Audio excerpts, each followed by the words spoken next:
Hi, I'm Joanne Moreno-Javier, and that's me, and I'm also a psychologist by profession.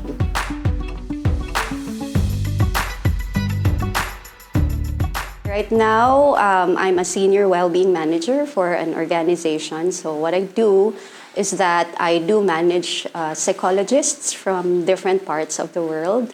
And aside from that, I also interact with other leaders of the organization in making sure that well-being is part of the organization's strategies and solutions, right? And aside from that, I'm also a teacher. I teach at the university level, and I'm also part of the Psychological Association of the Philippines. I'm one of the board members, and that's what keeps up my time, of course, aside from being a mother of both Purple and Indigo.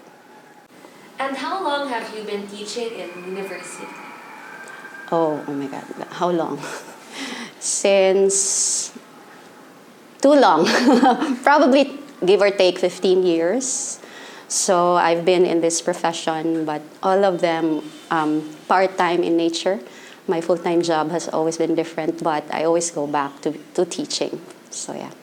I have always been psychology all the way, so BS Psychology for my undergrad. My master's is in psychology with focus on developmental psychology, and my PhD is still on that track. For one, teaching is still a part of and parcel of it.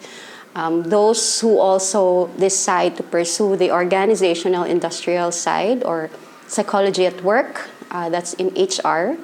So that's one. Another is also in community psychology, where we go down to the grassroots of how we can promote mental well-being. So there's a growing need for having mental well-being at the workplace, and so in practice, folks are already gearing towards that. That's just a few, but there are so many areas that we can go through. It's very broad. Psychology is really a very good framework to start any kind of career. Some are in guidance and counseling.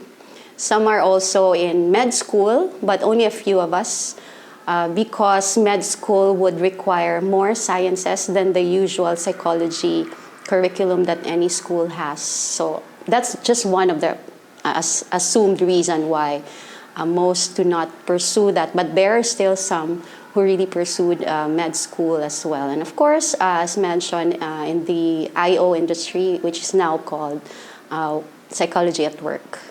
What is the difference between AB psychology and BS psychology? From what I'm aware of, AB psychology has less sciences, and BS has more sciences, which is assumed to be a quote-unquote better pre-med course than the AB psychology.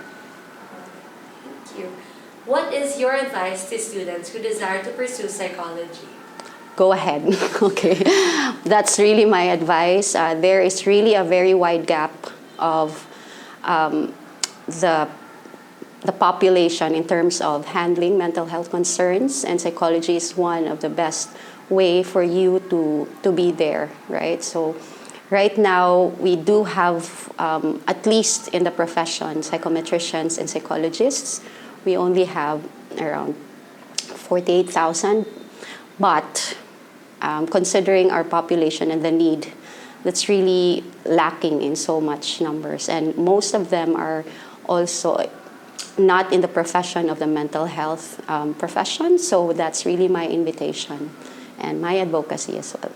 UA&P has always been very particular in terms of having the right human resource, right? That includes the set of faculty members. And because of that, I would really highly recommend UA&P to be the choice of school for psychology, right? Because of the faculty, and number two, the resources definitely is beyond. I've taught in other colleges before, and most of the resources are really found here. So it will network the students to other organizations and communities that would really need the help of the BS Psychology students and graduates eventually. And of course, the community, right? The culture that UA&P has, which is really admirable. And it's something that I would recommend as well.